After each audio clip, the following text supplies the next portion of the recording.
Hello and welcome along to another episode of this FM20 story, The Head Coach with me, Daniel. It's Season 4, Episode 3, and today we're back far earlier than planned, and there's some surprising news on the horizon as well. We've had a really strange start to the season with Halifax, and it's only going to get weirder today. We've got a situation which I can't quite explain too well, and I'm interested to know your thoughts on it. So you can see we're down in third bottom in the league, just 1 point ahead of Swindon outside the relegation zone. It's been a really poor start, 8 points off 13 games. Only that one win we saw on camera in the last episode. But despite that, we're back very early today, and the reason is a pretty big job offer. Certainly a step up from where we are now. We're going to be going to a higher league, we're going to be going to a bigger reputation club, and it's all because of a technicality in the game, and one I'm not quite sure I agree with. So we were with Kettering for quite a while, and we did really well there, taking them to the playoffs, but then missing out on jobs because we hadn't led teams to promotion, or hadn't guided teams away from a relegation battle. And I think just because we managed to survive last year, even though we didn't really do anything too special, we're now being considered for relegation threatened clubs because we've got experience of guiding teams to safety. So that's sort of what's happened here. We're going to be making a big step up in a moment, and of course we'll go and have a look at that job offer. We'll be meeting a new team squad and staff members today, but firstly let's reflect on our time at Halifax. Been a bit of a mixed bag, never really got going, but we did the job we needed to, and I hope we'll be remembered relatively fondly, although we are leaving pretty early on in the season. So we leave them in 22nd place, outside the relegation zone, which is all we needed to do. But more importantly, last year we kept them up, surviving despite taking over in the relegation battle. They were 23rd when we took charge, and we took them to over a point a game, got them out of that relegation scrap, and on the final day of the season we managed to survive, and now we leave them outside the relegation zone this year. With the signings on deadline day, there's quite a few good players here, so we are looking forward to seeing how they get on, and we'll keep a close eye on them later in the season, but of course we're not too worried about that for now. So before we go and meet our new club, firstly in the comments let me know who you think it's going to be. Please don't cheat, have a wild guess in the dark. Let's see how many of you are right or close. What league do you think it's in? Where do you think they are? Who do you think we're going to be managing? If you're new to the channel, please subscribe for daily FM20 content from 2 long-term stories. This one's certainly got some weird and wonderful moments in it, including this job offer today. If you're enjoying the series and looking forward to us moving up the ladder, leaving Halifax after a poor start to the season, please do put a thumbs up on the video. And a massive thank you to everyone who continues to support the series. I really can't tell you how much I appreciate it. But we're going to go and have a look at the job offer now, as we leave these lads after a pretty poor start. I'll just show you very quickly the few games we had off camera. Not too much and no more wins. So you're with me for the Bolton and Tranmere games. We then followed it up with 2 away draws at Cheltenham and Crawley. 1 all in both games, Brown Sterling getting a goal. Then at home to Forest Green we lost narrowly 1-0 before a heavy 4-2 defeat at Bradford. We were 1-0 up in this game after 10. Erin scored an absolute screamer. They got 4 in 20 minutes. They were running riot. We had to change to a more defensive tactic, and Junior got one back before half time, but at that point we'd pretty much given up. So with that done, we've covered our spell at Halifax, a pretty mixed one to be honest. We met all of our objectives, but only just, and it never really quite became a match made in heaven. We didn't fall in love with them, we couldn't find the consistency, and we're hoping we'll be able to do that with our new club. So time's run out for guesses, let's go and have a look. Remarkably, it's a step up to League One. We've got an offer from Scunthorpe United, who have had a pretty poor start to the season. Their expectations is a top half finish, though the interview said we only need to avoid relegation, so I'm not sure if that's just changed because of their poor start, but either way it's a massive step up.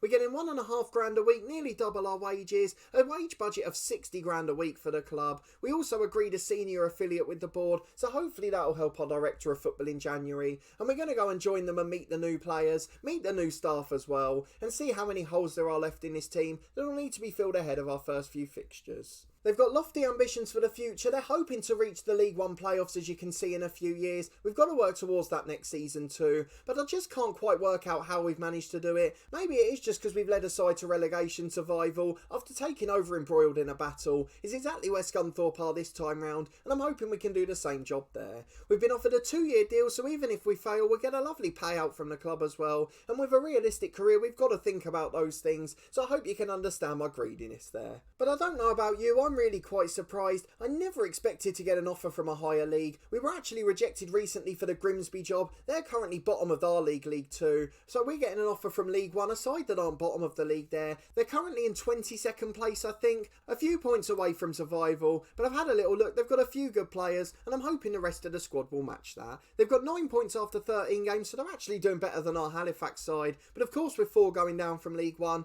it's a little bit harder to get points on the board. So a really interesting move. I'm so surprised we've got the job offer. I'm not quite sure what we've done to merit it. A 2.5-star reputation club. They've had a couple of seasons struggling in mid-table, 11th and then 16th after promotion 3 years back. But let's just go and accept this job offer and get started at Scunthorpe United. We'll go and do the negotiations, just see if we can eke a little bit more money out of them. Of course, we've got to think about our personal career, try and get a bigger promotion wage rise and reduce the relegation wage drop as well. We want to make sure we're protecting our finances. So I'm just going to try and edge it up £200 a week. They've not agreed to that one, unfortunately, but £100 we'll normally get away with. Unfortunately, Scunthorpe are being a bit sterner, so I'm not going to be able to get a higher wage, but we can get the promotion wage rise up, and I've accepted that on £1.5 a week. Still a massive increase for us. We've only been managing in non-league until last year. Then the last season we've been earning peanuts at Halifax, a tiny club at this level realistically. If we go and have a look at our profile at the moment, I think we're earning 800 or 900 quid a week, 925 at the moment, and only had a contract to the end of this year.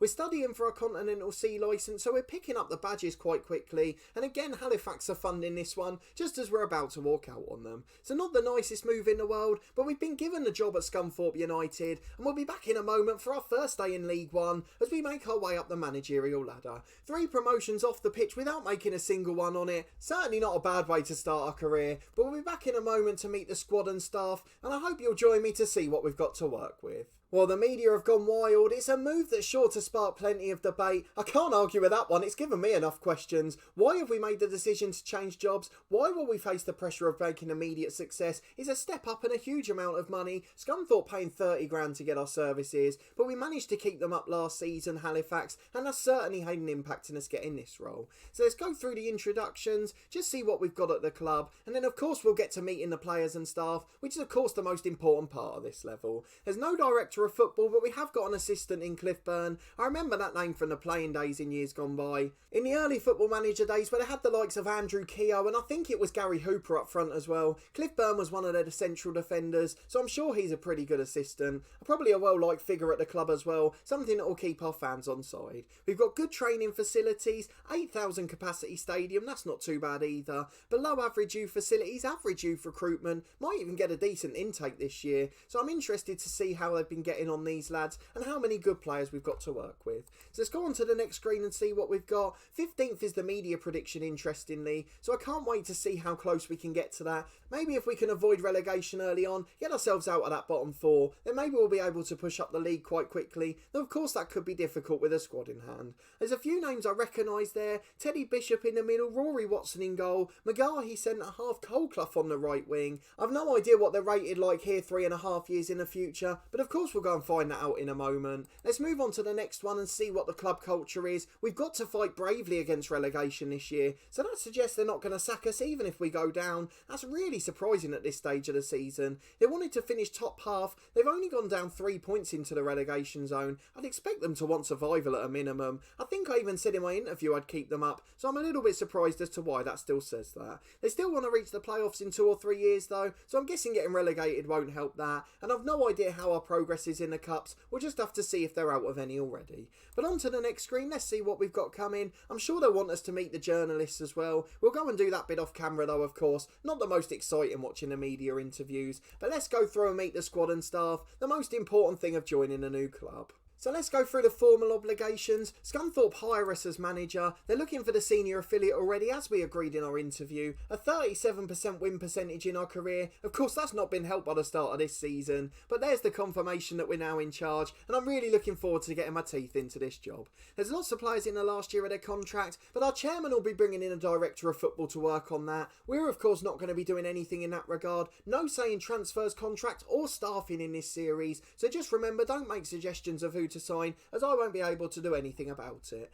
But a few players there with really good average ratings, although most of them don't want to sign a contract, so it is going to be a little bit testing for him, but hopefully we'll get a good director of football in. There's one player who wants to be a squad player this year. I think he was listed as the best left back in the team report, so if he's only a squad player now, that is a concern, but of course we'll judge them when we meet them in full. We've got to fight bravely against relegation, no harm in us trying to do that whatsoever, and we'll deal with the tactics introduction in a moment and set up all of our set piece takers. If we start with the least exciting of the two though, which is of course the staff screen, they've got a pretty well stocked staffing list, but of course they haven't got that director of football that's important to us, so our chairman will work on that. Oh, hold the phone, wait a minute, Sean Goater is the under 18 manager, feed the goat and he will score, and if there's any way I'll get him promoted to the first team. His ratings are absolutely atrocious, but what an absolute legend of a name to have on the coaching staff. He'll certainly be working well with the strikers. His attacking coaching's absolutely brilliant. One of my favourite players as a youngster growing up. A brilliant striker, so many great songs. What a wonderful player he is.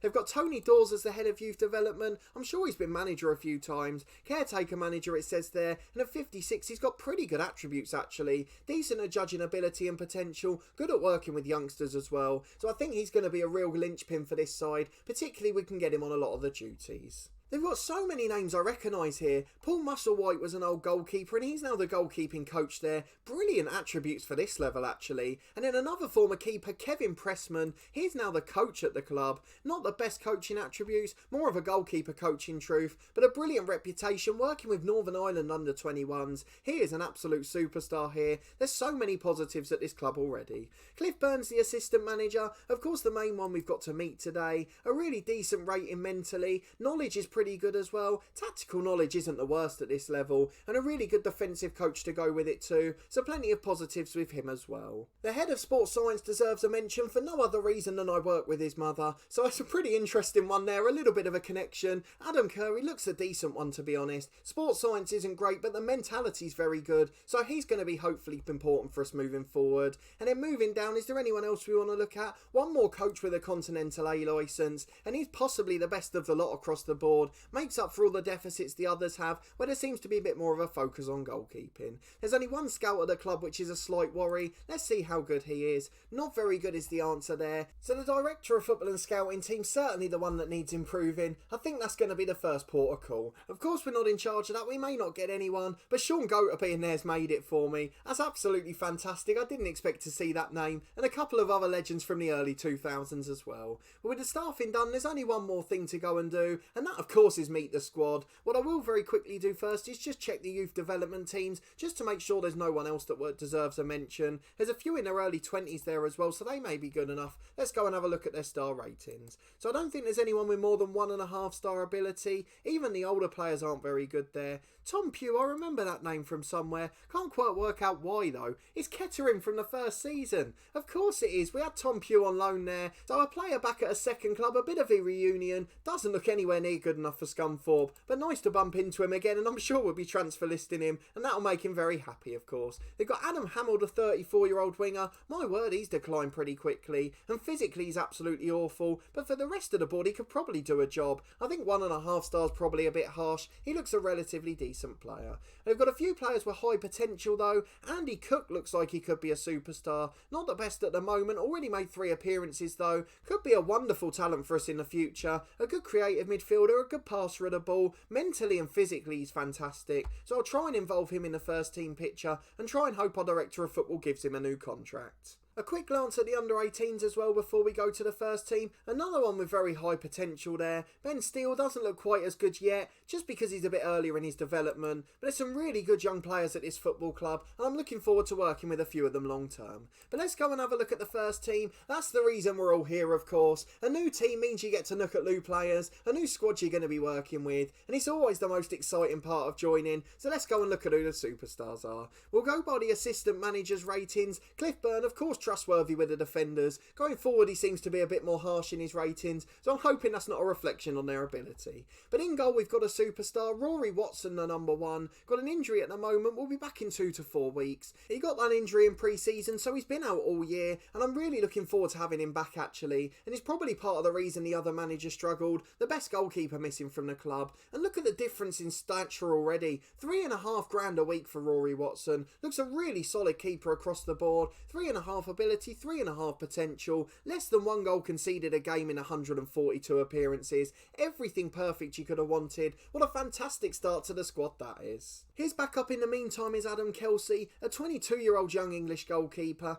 Not the best, but he'll do a job for a couple of games. Hopefully long term we'll have a better replacement. In defence we've got a couple of really good centre-halves. Cameron Burgess, the first of those. He's been at the likes of Salford and Bury before and has played nearly 150 for Scunthorpe now. A really good centre-half across the board. Still got a little bit more potential as well. And an Australian international on $3,000 a week. It's all looking very rosy for us so far. If we look at his centre-half partner, that's Harrison McGahey, a name I recognise in this game actually. Again, 3.5 star ability. Again, really good across the board. I'm so impressed with the side we've got here. He's played for Sheffield United in the lower leagues, Rochdale in League One plenty as well, and now he's made 139 appearances for Scunthorpe. What a fantastic pro he is. The best left back at the club looks to be Lewis Boutroyd. 3-star ability, 3.5 potential. Again, really good across the board actually. I'm so impressed with his side. He's not earning much money either. A really good bargain player for us. And at right back, the best rated player is a loanee, Tariq Lamptey, I think that is.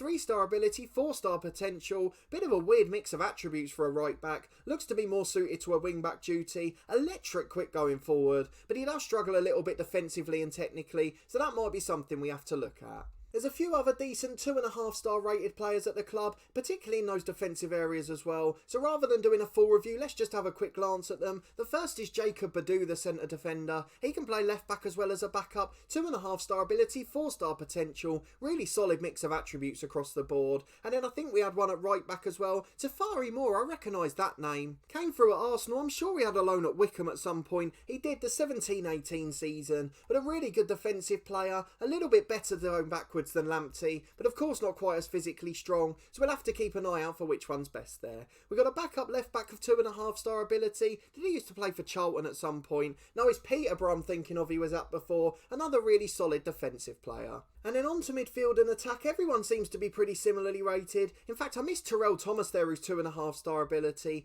Not quite as good as the other 3 centre-halves, but certainly very adequate for a 4th choice. On a small wage as well, he's a really good player. I can't complain about this squad so far. In the holding role, we've got a loanee, Tom Neal, 18 years of age, 2.5 star ability, 5-star potential. He looks a really decent pro from Derby. Got fantastic determination for a youngster. And as an anchor man, that could suit a tactic for us well. We've just got to see what the rest of the midfield are like. So a really decent start to the midfield options. Moving to the right, we've got Tyree Wilson, 3-star ability, 5-star potential, inverted winger off either flank. And again, he's not the best technically already, but he is very good mentally and physically. A driven player at 21 years of age, and another one we've got on loan from Derby. He scored 3 goals in 9 games this season, so he can't be too bad a player. I think we can find a way for him in our tactic. He looks like a really good attacking pro. We'll skip ahead to the only other winger at the club, Ryan Colclough, who's 27 years of age, came through at Crewe, played for MK and Wigan, 3-star ability, 3.5 potential, a really solid winger across the board.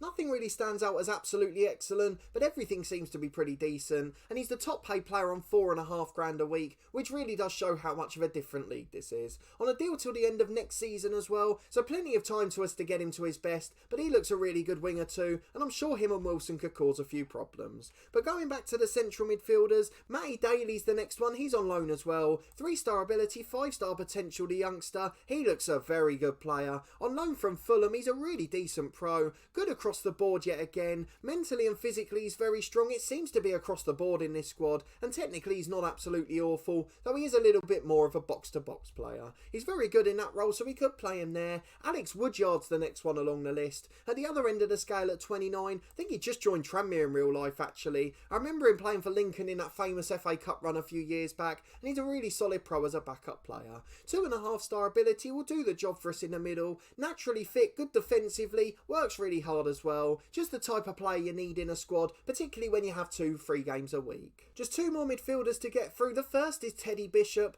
3 star ability, 3.5 potential. I was going to say I remember him being a youngster at Ipswich, never had the best stamina or natural fitness, but everything else seems to be very good, and I think we've got ourselves our set piece taker there. A decent midfielder at this level, not had the best start to the season, but he looks like another really solid pro. I'm so pleased with this squad. Let me know in the comments what you think as we're going along. I'm really impressed with the standard of player we've got, and I've got no idea why they're 22nd in the league. I feel like this could be an easy job to get them out. Famous last words, I'm sure we'll end up going down now, getting the sack and everything else that comes with it, but for me I feel like this is a really good opportunity, and I'm so impressed with the standard of player we're working with. The last central midfielder is Adam King. 2.5 star ability, 3 star potential. He was at Swansea if I remember rightly, never broke through there as it happened, went off to Dundee United, and now he's here at Scunthorpe. Looks like it's his first season at the club, and again a pretty decent player across the board, just another one of those pretty solid squad players. So looking so far, I'm thinking maybe the Dorking Wanderers tactic. The 4-2-2-2 looks a good bet here, but we've got 4 strikers to look at first. They could of course change our minds, and it looks like we've got a wonderful 17-year-old striker, so that could be exciting for the future.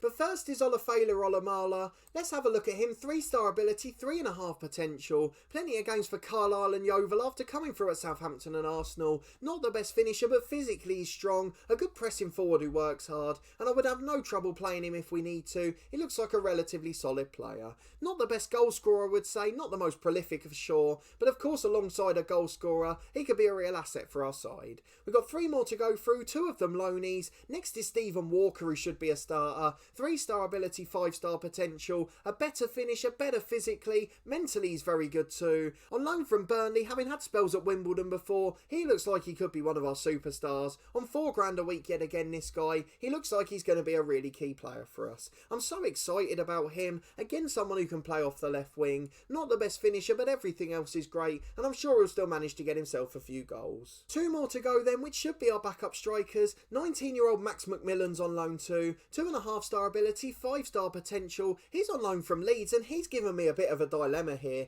A brilliant finisher, brilliant in the air, electric quick, a proper poacher, and he has to go into the team somehow. He's only made 2 sub appearances this season. He looks like he'd score goals for fun. In fact, his attributes actually remind me of Terrell Whittaker a lot, and you all know from my other series how many he scores. And finally, the man who could be the most exciting of the series so far, Eddie Flanagan, a 17-year-old striker, a permanent player, 2 star ability, 5 star potential. I'm just hoping he can finish and that he's not a bit of disappointment. Cross your fingers, close your eyes, is he going to be good?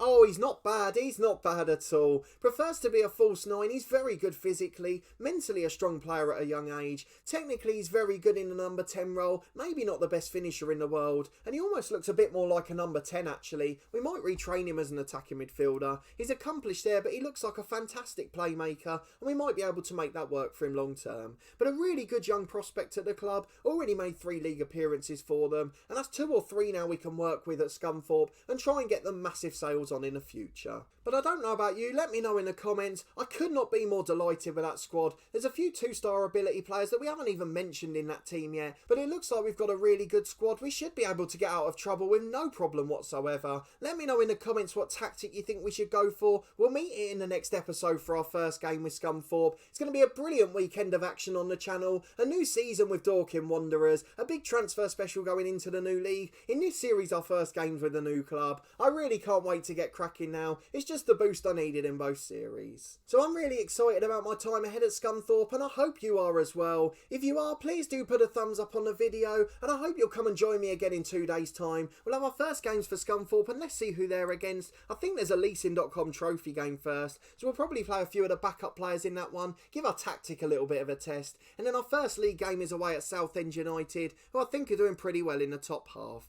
They're up in 7th chasing the playoffs, a far cry from what's going on there in real life. Sol Campbell seem to have sorted them out in this series, and they're flying at the top end of League One. But a really massive move for us. Let me know in the comments how you think it happened. I'm so surprised we've been given this opportunity. It's not like we were doing a brilliant job at Halifax, we were just about doing enough. but maybe guiding them to survival last year was key, and it looks like that's got us this next step up. So into the third tier of English football, just 3.5 years into our career, I really am excited for it, and I hope we'll be able to make an impression here, as they even won their game in caretaker charge at the weekend. As I mentioned, you can join me in 2 days' time at 4:30. We'll have our first 2 games in charge at the club, and we'll also meet the tactic we decide on as well. I'm pretty sure it'll be similar to the Dorking one, and then in between that tomorrow we're back with Dorking Wanderers. We've got a big transfer special ahead of a new season in a new league, so there's so much excitement in both of the series at the moment, and I hope you're enjoying both as much as I am making them. But a massive thanks for watching this one and your continued support of the series as always. I really do appreciate it. If you haven't seen any of our podcast matchday vlogs yet, you can catch up in the eye above. We've actually interviewed a few professional footballers too, so it's been a really great month across the board for us. But a massive thanks for watching this one as always, and I hope to see you next time for our first 2 games at Scunthorpe.